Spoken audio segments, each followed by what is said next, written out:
자, 오늘은 신약 성경 각 권에서 말하는 예수님 시리즈를 이어가도록 하겠는데요. 오늘은 순서가 데살로니가 후서입니다. 이 데살로니가 후서에서 대표적으로 말씀하시는 예수님은 우리를 감찰하시고 우리를 교훈하시는 예수님을 말씀하고 있어요. 우리의 심령을 살펴서 또 우리의 사정을 살펴서 감찰하시는 그러한 주님, 그리고 우리에게 가르치시고 교훈하시는 주님, 그 주님을 이 데살로니가 후서에서 볼 수가 있는 것입니다.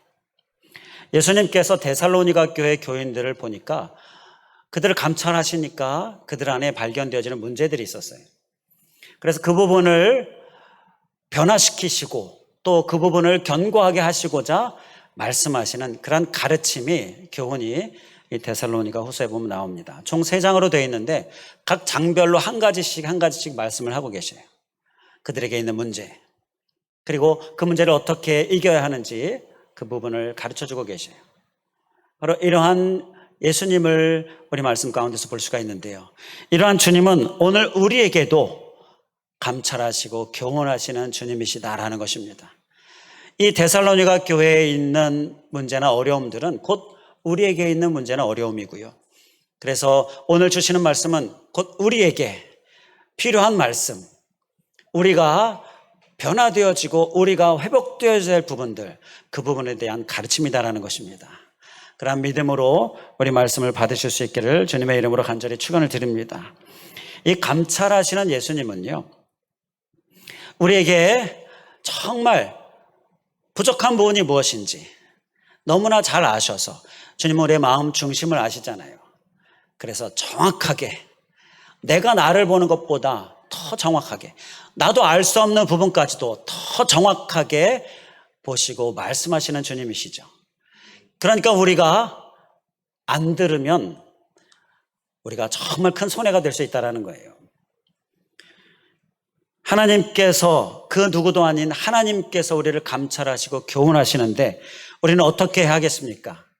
주님께서 너는 다 좋은데 요거 한 부분을 더 좀 견고하게 했으면 좋겠다, 이렇게 말씀하시는데 어떻게 하시겠습니까? 어떻게 반응하시겠습니까?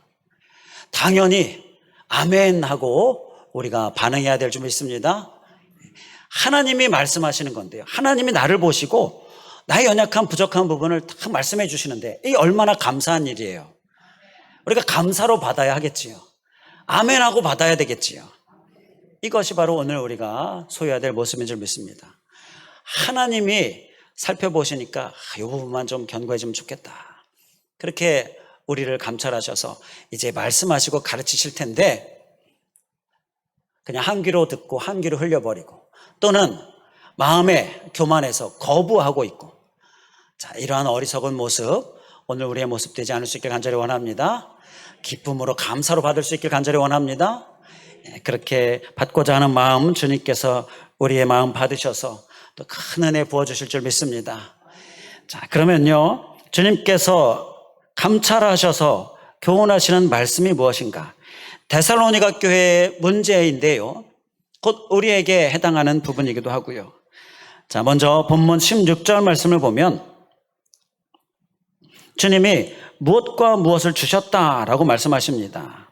15절에 가르침을 받은 전통을 지키라, 이렇게 우리를 가르치심에 대하여 잘 지켜라 라고 말씀하시면서 이제 16절에 우리에게 주시는 2가지를 말씀하고 있습니다. 우리 주 예수 그리스도와 우리를 사랑하시고 영원한 위로와 좋은 소망을 은혜로 주신 하나님.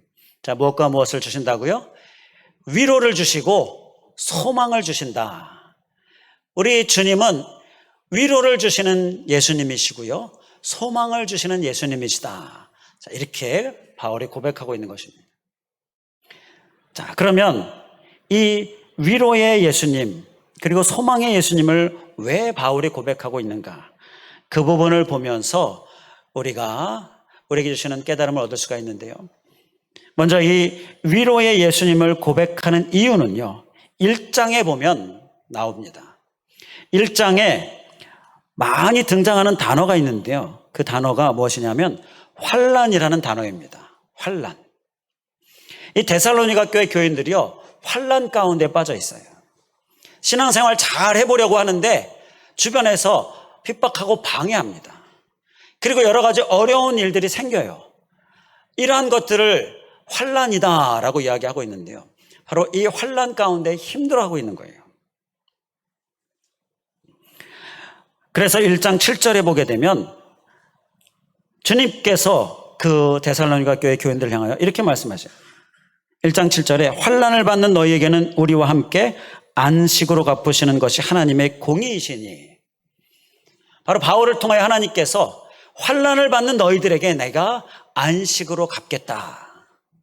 자, 나는 그러한 공의의 하나님이다, 이렇게 말씀을 하시는 거예요. 그리고 6절에 보게 되면 너희를 환난을 받게 하는 자들에게는 환난으로 갚으시고, 너에게 환난을 주는 자들은 내가 그들에게 환난으로 갚겠다. 자, 나는 이러한 공의의 하나님이다 라고 말씀하시는 거예요.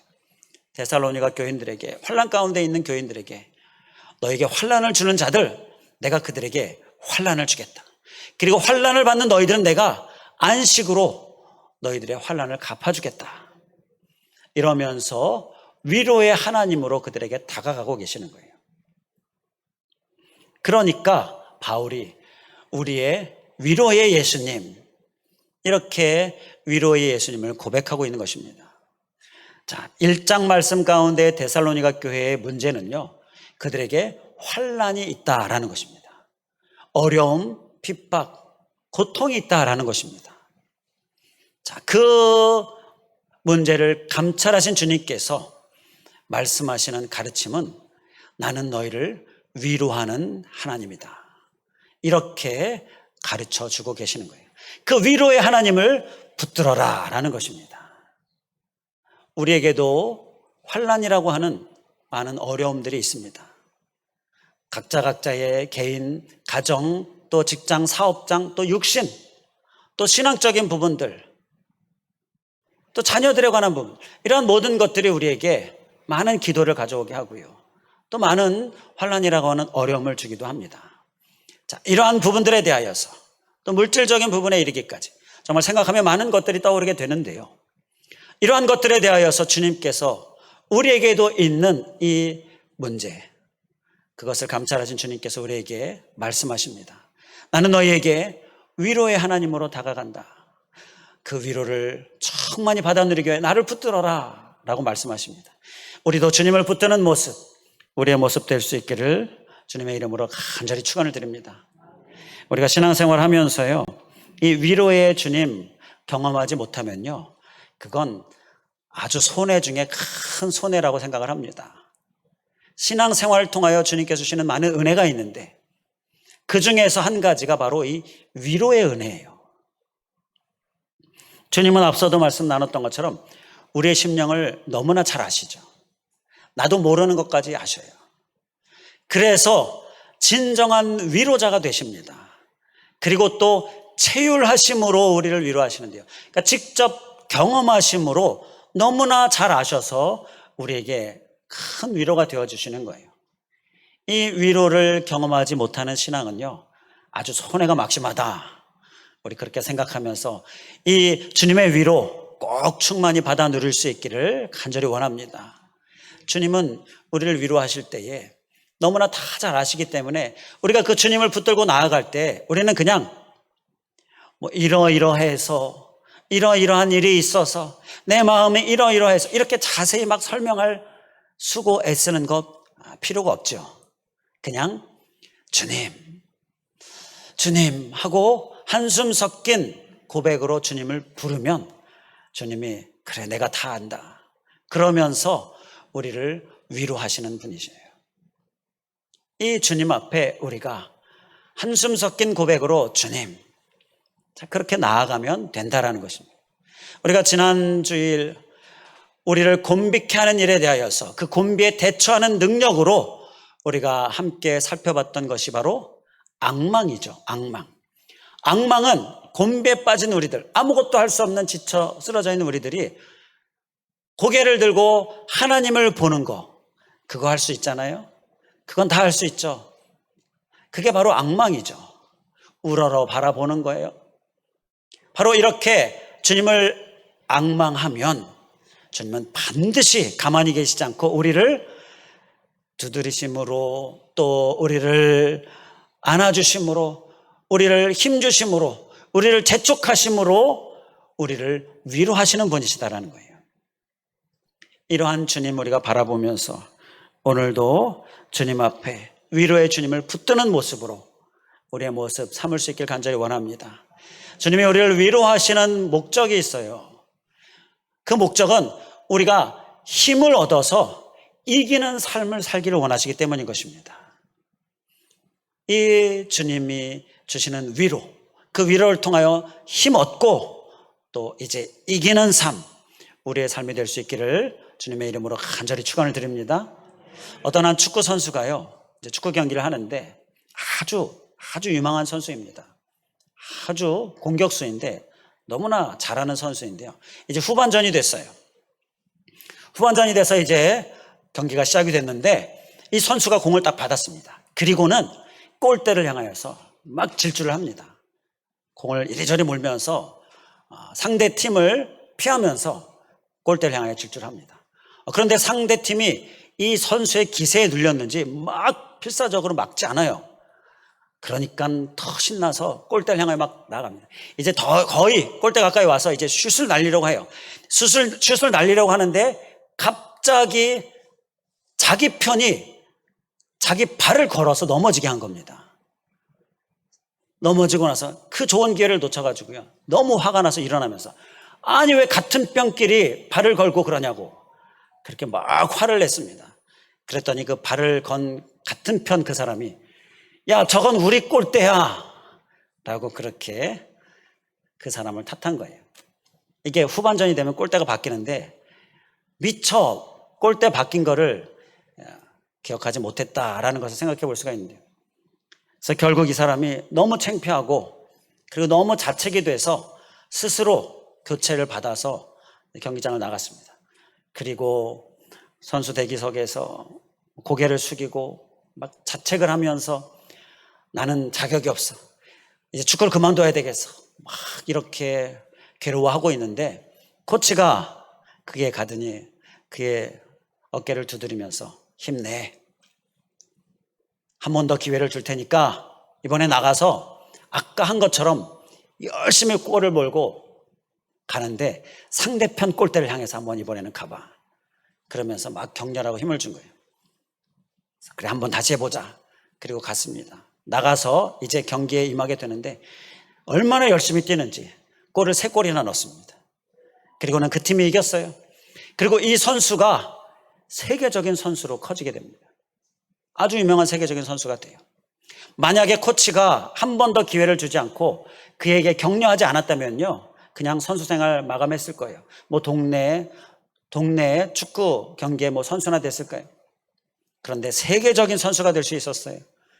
다시 한번 기회를 얻고 힘을 얻고, 그것이 이유가 되었던 것이죠.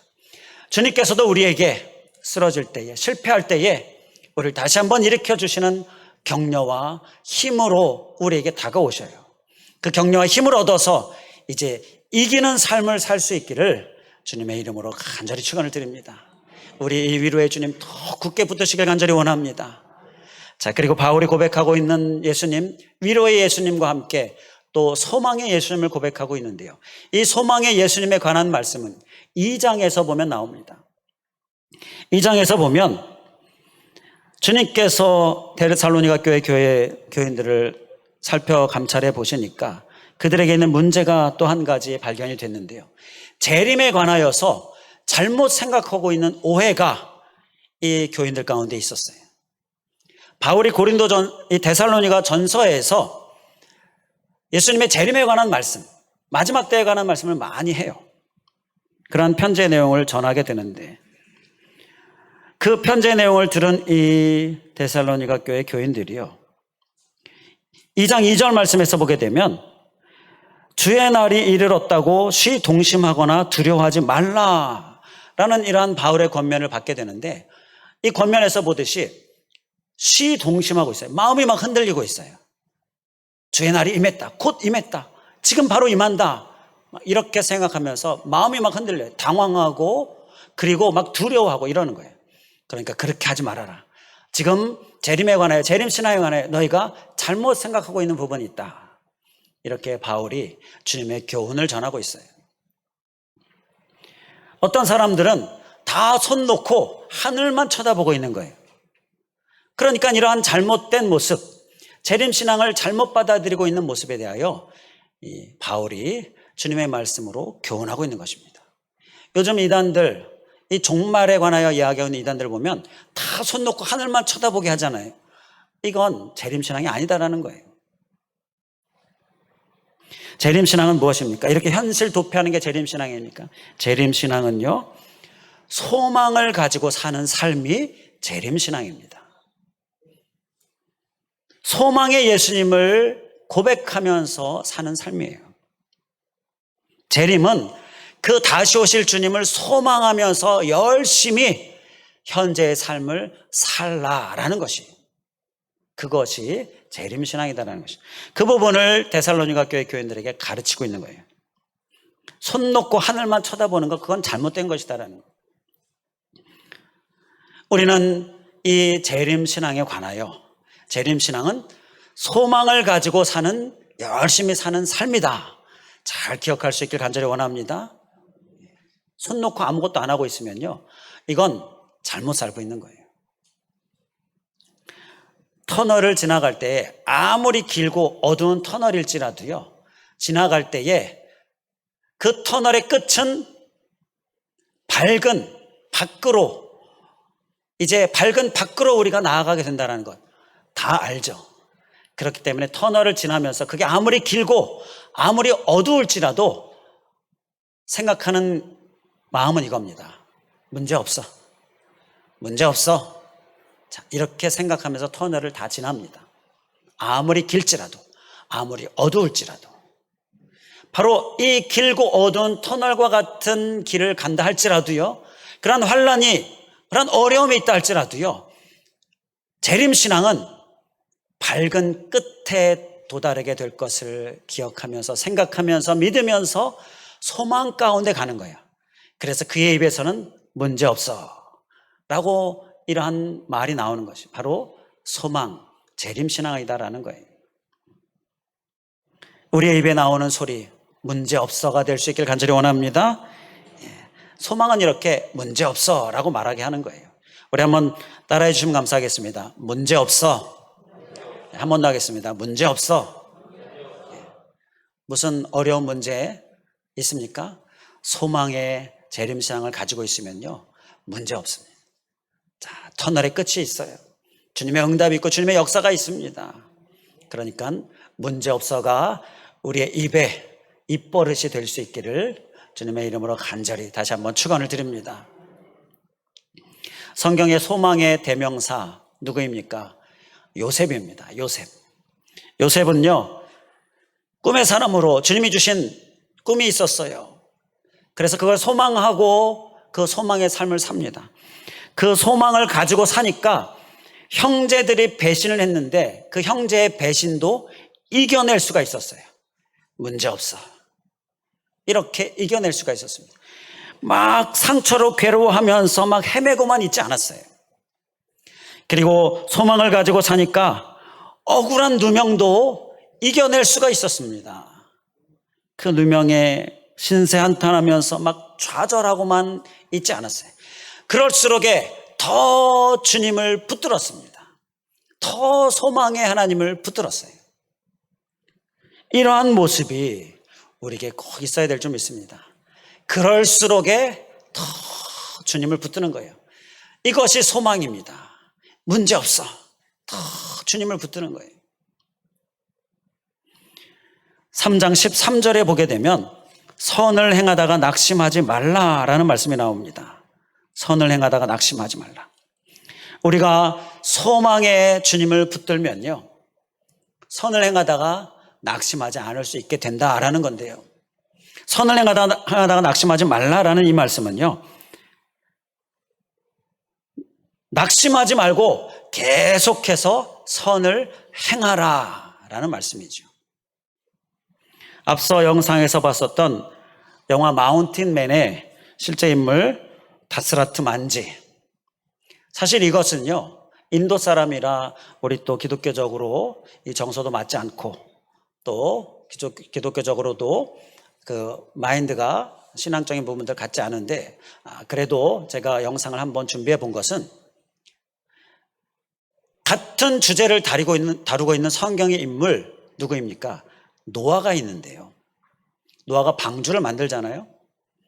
그 방주를 만드는데 똑같습니다. 미친 사람이다. 하늘 화창한데 무슨 비냐? 그러면서 방해하는 많은 사람들이 있어요. 흔드는 많은 사람들이 있었죠. 그럼에도 불구하고 낙심하지 않고 끝까지 계속해서 선을 행하는 노아의 모습. 그런데 그 노아의 모습이요, 우리가 너무 많이 이야기해서 그런지 좀 이렇게 식상해하는, 잘 와닿지 않는 그러한 우리의 모습이 좀 있는 것 같아서 비슷한 주제로 영상을 준비해 본 거예요. 이렇게 소망으로 끝까지 낙심하지 않고 선을 행하는 모습, 우리의 모습 꼭 될 수 있기를 간절히 다시 한번 주님의 이름으로 축원을 드립니다. 주변에 우리를 낙심하게 하는 것 무엇이 있습니까? 혹 어떤 사람이 우리를 낙심하게 합니까? 그렇더라도 우리는 선을 끝까지 행하는 모습으로 견고하게 설 수 있기를 주님의 이름으로 간절히 축원을 드립니다.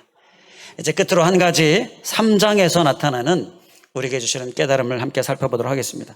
본문 17절에 보게 되면 위로의 예수님, 소망의 예수님께서 주시고자 하는 목적이 있는데요. 본문 17절에 보게 되면 굳건하게 하시기를 원하노라 라는 말씀을 통하여서 우리를 굳건하게 하시는 그러한 주님, 그것이 바로 위로의 예수님, 소망의 예수님이 우리에게 주시는 은혜의 목적이다라는 것입니다. 우리를 굳건하게, 견고하게 하시기 원하시는 거예요. 자, 무엇으로 굳건하게 하기를 원하시느냐? 3장에서 보게 되면 데살로니가 교회의 문제가 또 한 가지 주님께서 감찰하셔서 말씀하시는 문제가 있는데요. 그것은 3장 11절에 그들에게 굳건해져야 될 문제 한 가지, 3장 11절에 보게 되면 우리가 들은즉 너희 가운데 게으르게 행하여 도무지 일하지 아니하고 일을 만들기만 하는 자들이 있다 하니, 자, 이들에게 일을 만들기만 하는 자들이 있었다라는 것입니다. 이것이 그들이 연약한 그들이 가지고 있는 문제였어요.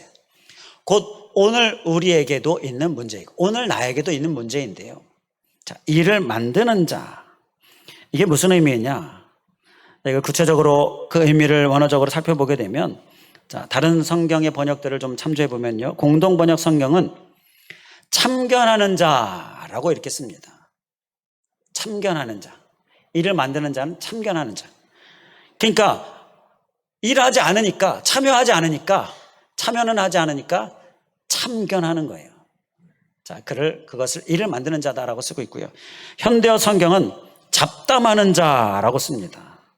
잡담한다. 이 잡담한다라는 것은요, 쓸데없는 말을 하는 거예요. 어떻게 쓸데없는 말을 하느냐? 힘 빠지게 하는 쓸데없는 말을 하는 거예요. 자, 참견과 비슷하죠. 힘 빠지게 하는 쓸데없는 잡담을 하는 이 일을 만드는 사람. 그리고 현대인의 성경을 보면 문제만 일으키는 자라고 쓰고 있는데요. 바로 이렇게 자꾸 문제를 일으키는 자, 이게 일만 만드는 자예요. 이것이 데살로니가 교회의 모습이었다, 교인들 중에 있는 모습이었다라는 거예요. 자, 그래서 이러한 문제들을 주님께서 말씀하시면서 이러한 문제들 안에 견고하게, 굳건하게 서는 모습을 주님께서 말씀하고 계시는 것입니다. 우리는 혹 우리 안에, 내 안에 이렇게 문제만 일으키는 모습이 있지는 않습니까? 견고하고 또 변화되어지고 굳건해질 수 있기를 간절히 원합니다. 이러한 부분을 주님께서 말씀하시면서 일만 만드는 자가 되지 말고, 그러니까 참견하는 자가 되지 말고 참여하는 자가 되라. 힘 빠지게 하는 말 하지 말고 격려하는 자가 되라. 문제를 만드는 자가 되지 말고 문제를 해결하는 자가 되라 라고 말씀을 하시는 거예요. 우리의 모습 될 수 있기를 주님의 이름으로 간절히 축원을 드립니다. 소망의 주님을 바라보면서 살면요, 이렇게 문제를 만드는 자가 아니라 문제를 해결하는 자가 되어지는 줄 믿습니다. 왜냐하면 열심히 살게 되기 때문에 그래요. 더 견고해지기 위하여서, 더 굳건해지기 위하여 열심히 살기 때문에 소망의 주님을 바라보고 위로의 주님 가운데에 사는 우리들은 일을 성취하는 사람, 또 문제를 해결하는 사람, 바로 그렇게 견고하게 서게 될 줄 믿습니다. 그런데 한 가지 짚고 넘어가고 싶은 것은요, 데살로니가 교회 교인들이요, 재림신앙, 소망의 예수님을 바라보는 사람들이 많이 있었는데 왜 이렇게 자꾸 일만 만드는 사람, 이렇게 문제가 자꾸 생기는 걸까요?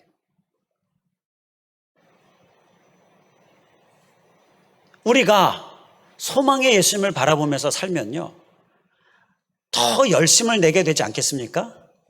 더 열심히 힘써서 주님 붙들면서 살게 되지 않겠습니까?